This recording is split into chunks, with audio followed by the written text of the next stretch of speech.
সময় বাড়ার সঙ্গে সঙ্গে তীব্র হচ্ছে যুদ্ধের আশঙ্কা। কার্গিল যুদ্ধের ২৫ বছর পর আবারও রক্তপাতের পথে দুদেশ। বুধবার সকালে অধিকৃত কাশ্মীরের আকাশসীমায় টহল শুরু করে ভারতীয় বিমান বাহিনী। যদিও পাকিস্তান এয়ারফোর্সের তাড়া খেয়ে লেজ গুটিয়ে পালাতে বাধ্য হয় ভারতের ডি-অ্যাসল্ট রাফায়েল জেট বিমানগুলো। রেডিও পাকিস্তানের তথ্য বলছে, নিয়ন্ত্রণ রেখা বা লাইন অফ কন্ট্রোল অতিক্রম না করেই ভারতের যুদ্ধবিমান মঙ্গলবার রাত থেকে কাশ্মীরের আকাশসীমায় ওত পেতেছিল। পাকিস্তানের বিমান বাহিনী ভারতের এই গতিবিধি লক্ষ্য করার সঙ্গে সঙ্গে পাল্টা হামলার প্রস্তুতি নেয়। এ অভিযানের বিষয়ে বিস্তারিত জানায়নি ভারত বা পাকিস্তান কোনো পক্ষই।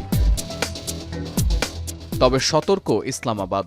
গিলগিট সহ উত্তরাঞ্চলে আসা যাওয়া সব ফ্লাইট বন্ধ ঘোষণা করা হয়েছে। এছাড়া চীনের জিনজিয়াং ও লাদাখ সীমান্তে স্কার্দুগামী লাহোর ও ইসলামাবাদের ফ্লাইট বাতিল করেছে পাকিস্তান ইন্টারন্যাশনাল এয়ারলাইন্স।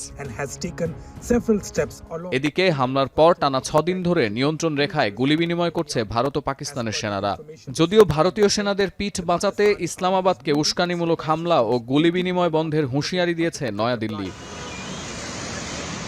অধিকৃত কাশ্মীরে বিচ্ছিন্নতাবাদীরা হামলা করতে পারে এমন আশঙ্কা জানিয়ে স্থানীয়দের সতর্ক থাকার নির্দেশ ভারতীয় আইনশৃঙ্খলা বাহিনীর। বাড়ানো হয়েছে পুলিশি পাহারা, বন্ধ আছে অধিকাংশ পর্যটন অঞ্চল।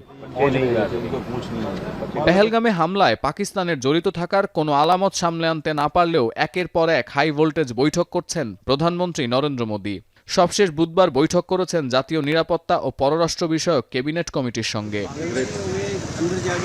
অন্যদিকে কাশ্মীরে পর্যটক হত্যার জেরে ৬ দিনে প্রায় ৮০০ পাকিস্তানিকে জোর করে ভারত ছাড়তে বাধ্য করেছে মোদী প্রশাসন। এর প্রতিক্রিয়ায় ২৪ এপ্রিল থেকে এখনও পর্যন্ত ১৩০০-র বেশি ভারতীয়কে আত্তারি ওয়াঘা সীমান্ত দিয়ে দেশে ফেরত পাঠিয়েছে ইসলামাবাদ। তবে প্রতিবেশী দেশের নাগরিকদের চাপে ফেলে দেশ থেকে তাড়ানোর প্রথম পদক্ষেপ নেয় নয়াদিল্লি। সতীর্থ কর্মকার, এখন বিশ্ব।